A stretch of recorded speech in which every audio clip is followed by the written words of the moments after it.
لكل أصدقائي الأعزاء المتابعين لي على قناتي على اليوتيوب، كل لحظة وحضراتكم بخير.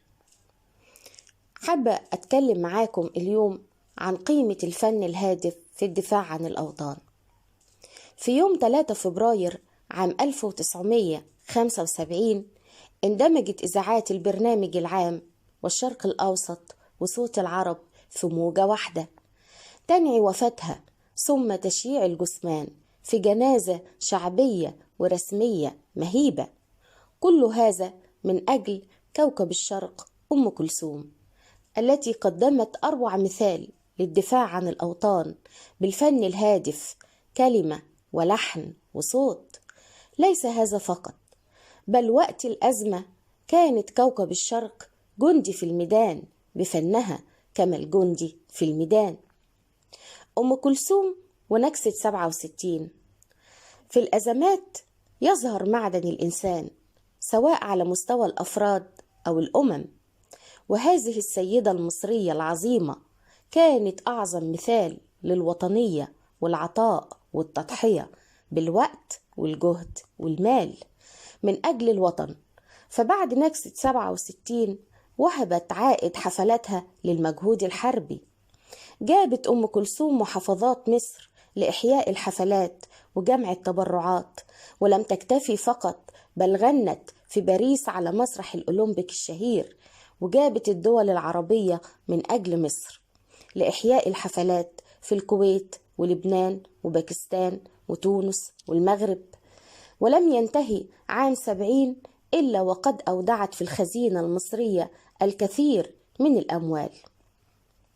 وتقدر بعض المصادر أن ما جمعته أم كلثوم من أجل المجهود الحربي يربو على 3 ملايين دولار، وكانت أول متبرعة بمجوهراتها.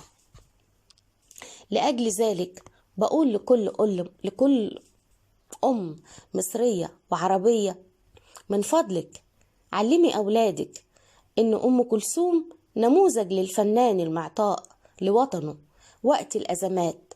وهذه التجربة تثبت لنا أن الفنان الصادق هو الذي يدافع عن وطنه بفنه الهادف، زي ما بيدافع العالم بعلمه والمثقف بفكره والتشكيلي بلوحته والطالب بجده واجتهاده.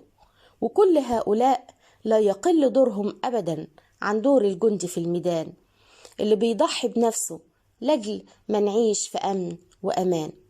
من فضلك علمي أولادك إن أم كلثوم الفنانة الكبيرة التي تعاملت مع نجوم العصر الذهبي للموسيقى، صاحبة التاريخ الغنائي والفني الكبير، حيث قدمت ما يربو عن 700 أغنية وقصيدة و6 أفلام سينمائية. عندما استشعرت احتياج الوطن لها لم تتردد، وقد ذكرها وجيه أباظة في إحدى حفلاتها للمجهود الحربي بأنها مناضلة في طليعة المناضلين بأمضى سلاح الفن. لأجل ذلك بقول للأجيال الجديدة من الفنانين والشعراء والملحنين، أنتم تمتهنون مهنة من أرقى المهن، مهنة تنمي الجانب المعنوي للإنسان. وما أحوجنا في هذا العالم المادي الصاخب إلى الترويح عن النفس بالفنون الهادفة، فهي التي تعمل على إقامة توازن بين ما هو روحي ومادي.